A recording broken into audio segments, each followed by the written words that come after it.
Welcome back to Broken Electronics. I'm Lee. I'm so glad you could stop by here today, and have I got a video for you. This is not what I had planned.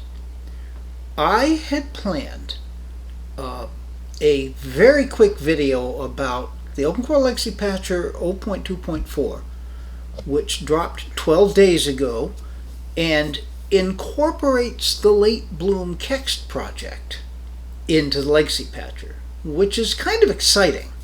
So I was going to install it here on the test 2010 5.1 Mac Pro, and then do some boot tests and see what kind of problems there are in booting. Does Latebloom really help? Well, we'd find that out. But wait, there's more.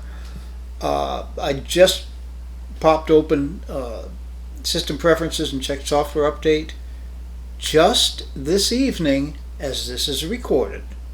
It'll come out, on a regular Tuesday release. But this is Wednesday before that release. Just tonight, macOS Big Sur 15.5.2 dropped.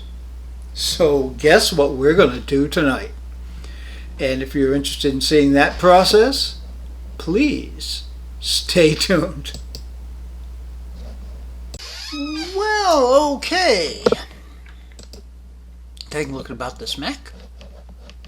And this is our mid-2010 Mac Pro. 11.5.1 now, which, we're actually going to upgrade. Maxed out processors, 56 gigabytes of RAM.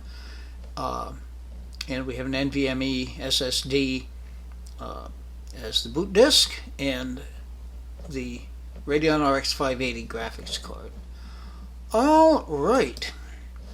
Now, the first thing we were going to look at in all of this is the OpenCore Legacy Patcher. And if we pop open here, we will see 0.2.4, released 12 days ago as of this recording, of course. And we see a variety of fixes. And here, implement latebloom.kext support, version 0.19. And this is supposed to be the workaround for the race condition on pre-Sandy Bridge Macs, which of course includes our classic Mac Pros. And I don't know if this is going to really help that much or not. We'll find out. Disable USB map injection when unneeded. Okay. So, we begin. Open the OpenCore Patcher. I just downloaded this, by the way, and we're going to go into Settings. Now, the only thing we don't need to enable NVMe boot. That's in the firmware on this machine. I am tempted, maybe someday I will try FireWire boot. It would be nice to be able to boot an external drive via FireWire 800 as opposed to USB 2, but we won't worry about that right now. We do need the verbose boot. For one thing, it's a little more interesting watching the boot process. And secondly, it's really important, since we're dealing with the race condition. If we don't see the verbose mode, you're guessing as to whether or not the boot is actually going to happen or not, or if it's really stuck. Okay, so with that one adjustment, build and install OpenCore. Now we've got 3 choices here. The Plex Tor drive is a SATA SSD that has got Mojave on it. This is the 1 terabyte Western Digital hard drive that is still attached to the machine. And here's our boot drive. So we shall select that, of course. And continue. We need to authenticate.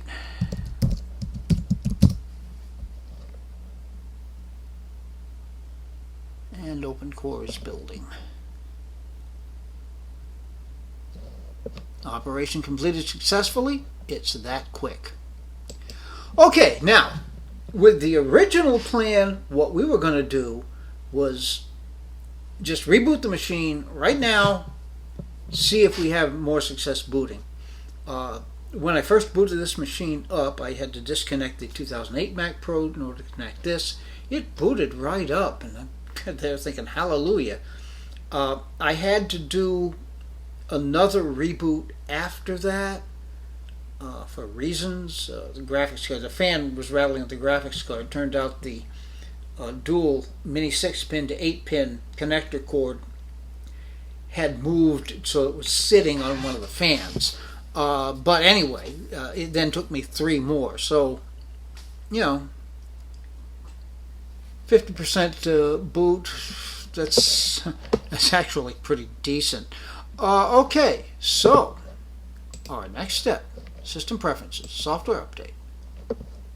Checking the updates again, and I just happened to check this. I had not even known macOS Big Sur 11.5.2.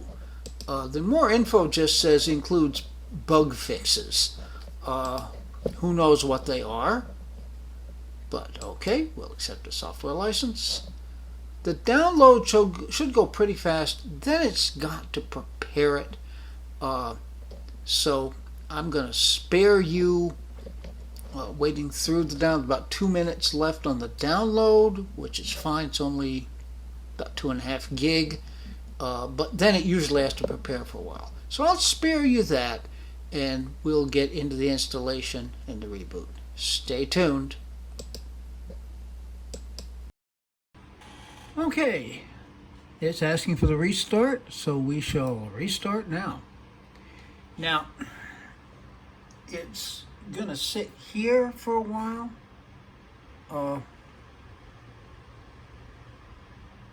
The actual restart, okay, it went black. I'm expecting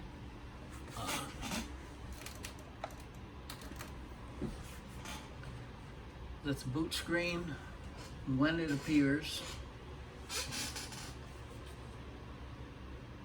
will appear here if it appears.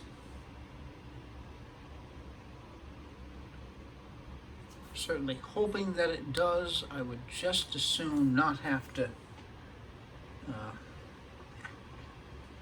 start forcing the machine off at this point.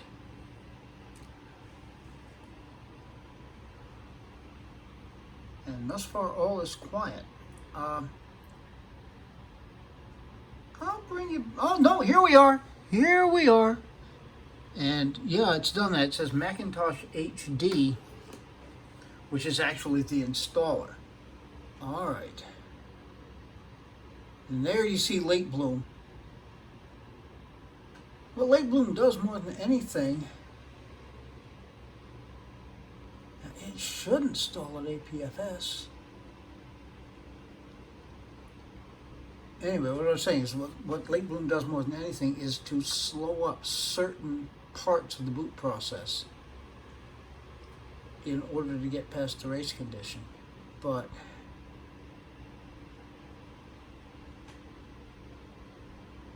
this is not looking good.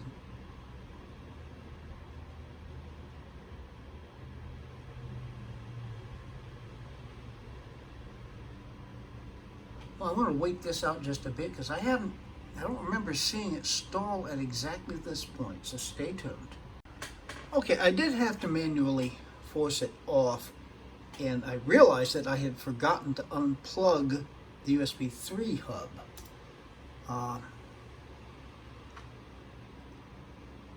It did install a USB 3 point. There's Latebloom again.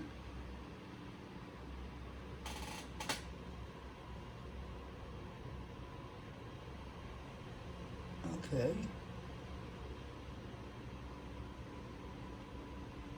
Apple USB host port, force power gate.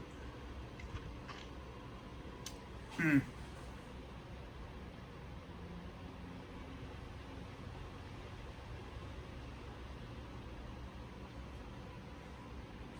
mean, one doesn't want to have to go through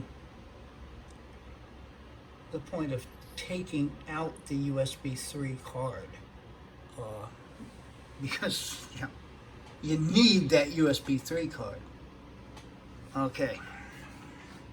It's stuck.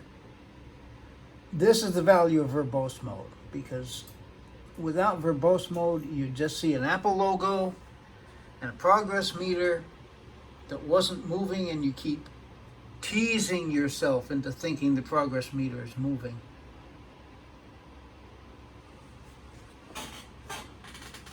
And it has to count up all that RAM.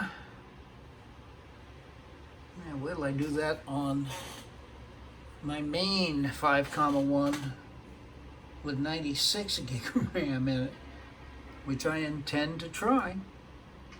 That'll be another video though, thank God. Okay, you may not have heard the chime for some reason. It's kind of soft here, and going back into the installer. We see some Latebloom. 3 instances of it. This is starting to look promising. This is going to boot. This is going to get us into the installer, I hope.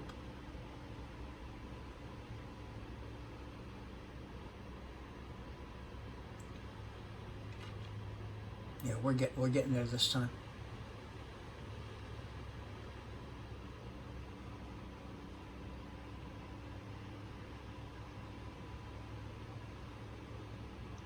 So that was 2 manual force-offs.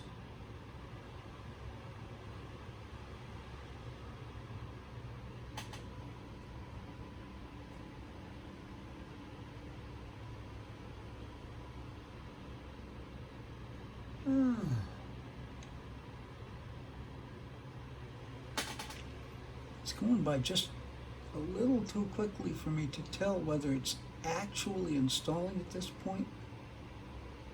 I think it is. So yeah, I think we're seeing the verbose output of the installation process. Tell you what, I'm going to take pity on you since we can't keeps like doing stuff, and I'm just about to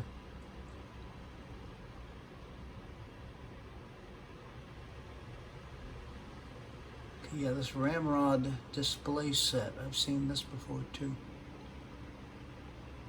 Okay, I am going to take pity on you. We'll be back soon. Stay tuned. Okay, I think it just did one of its reboots. It was rolling along pretty well, doing its installation thing, and then the screen went black and turned off. So I think usually you get something like 3 built-in reboots in the installation process, and here we are, this time booting into the SSD. Okay.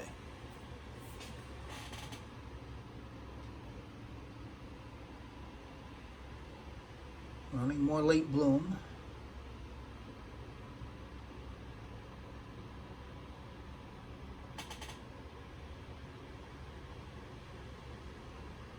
Again, this is looking good.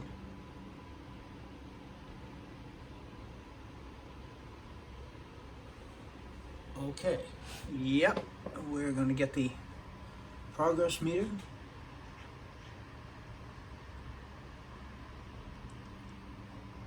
So far, I will admit, this has been smoother. I've had to do manual force-offs and restarts twice, which is pretty good. Now, it will probably reboot one more time from here, and we'll see how that goes.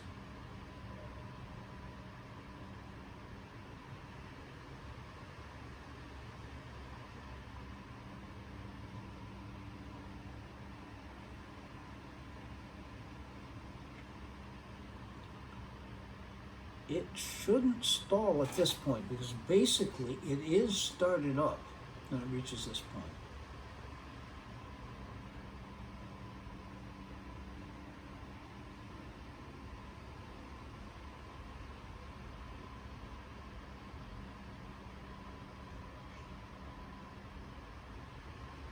Okay, I know my videos tend to be way too long, so I shall take pity again and bring you back when something's happened. Stay tuned. Well, to catch you up, it flashed over. I've got a dual monitor setup, obviously, and the Apple logo progress meter shows up on the main monitor, whereas the verbose mode shows up here. Yeah, so we did get a reboot. Because what happened, it flashed over to verbose mode in the secondary monitor a little bit. And now we're rebooting again. Now let's see if we can just possibly get into it clean. If we can, and actually get to the desktop, this would be a huge improvement.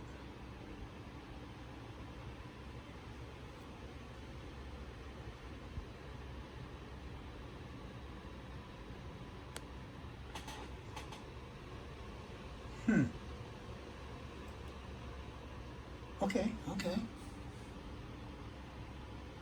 All right. We should, yes.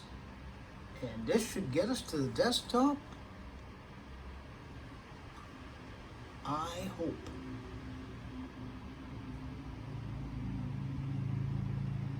"10 minutes remaining. Maybe there will be another reboot. Well, we shall see. Stay tuned. Okay, it's been running along about as promised. We're close to 10 minutes into this screen. Now the dreaded last minute, less than a minute. It should go to the desktop.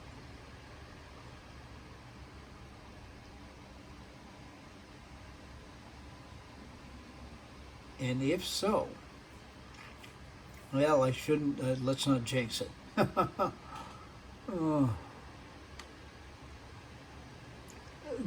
That progress meter just hit, and here we are. Your Mac is up to date. Mac OS Big Sur 11.5.2. Hallelujah. All right. Now, what I'm taking away from this, and what I hope you can take away from this, I'm excited about this. So much so, this I think is the first time that I have ever begun a video at just after 10 o'clock at night. I've ended plenty of them much later than this, but never begun one. This was a spur of the moment once I saw that 11.5.2 had dropped. But with the use of the latest OpenCore Legacy Patcher with Latebloom incorporated, I did have to force the machine off twice to get it going again, but that's such a huge improvement. Now, what we're going to have to see is, what is it like rebooting into the machine? I basically have decided for myself, you have to decide for yourselves, but for myself, well, you know, let's end this. I've got a little bit of cleaning up to do. We'll go back to screen capture to wrap this up, so please stay tuned. I think it was about 10:05 or thereafter, so we're looking about an hour in terms of recording this video, which is remarkably good. I usually spend hours to do a 25-minute video. I have no idea how long this is going to be yet. Okay, we'll look at about this Mac. 11.5.2. Here on our, this is what I refer to as the 5,1C, the third of them, the one that I test on, but it is fully upgraded with processors. Not fully upgraded with RAM, but hey, 56 gig, who can complain?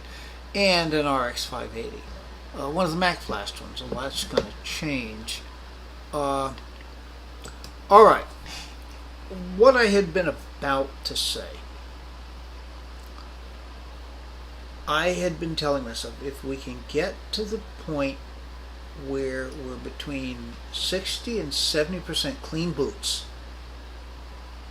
I'm ready to go. The problem is that the DOS Dude 1 Catalina patcher does not get the security updates. It was fine as long as Catalina was the main operating system. You just download it all again, install it. Yeah, it took a while, but it would be integrated. Apple does not integrate these security updates into the installer.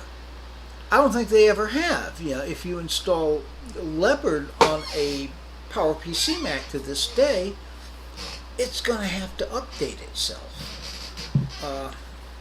Well, that's kind of inaccurate because we're doing that with media taken from optical drives, but still. So, going to Big Sur and probably Monterey thereafter is going to be our best bet at keeping completely secure, up-to-date patched machines. And we shall see. I think we'll see some Intel support after Monterey. I'm expecting that because it doesn't look like there's going to be a really immediate replacement for the Intel Mac Pro. As long as an Intel machine is still being sold, new versions of the operating system are going to have Intel support. Well, anyhow, we shall see, because that's going to get us a while anyway. All right, yeah, Latebloom is doing something. Be good to other people. Other people need it and deserve it. Be good to yourselves. We can make this place a better world, since it isn't. Take very, very good and careful care. These are still difficult times, I'm afraid. All right, there's going to be more. I'm thinking about taking a dive and installing Big Sur on my main Mac Pro on a secondary SSD to be sure, but doing it anyway. And we'll get another look at what Latebloom is doing for that process. There'll be some more 3.1 Mac Pro things up there.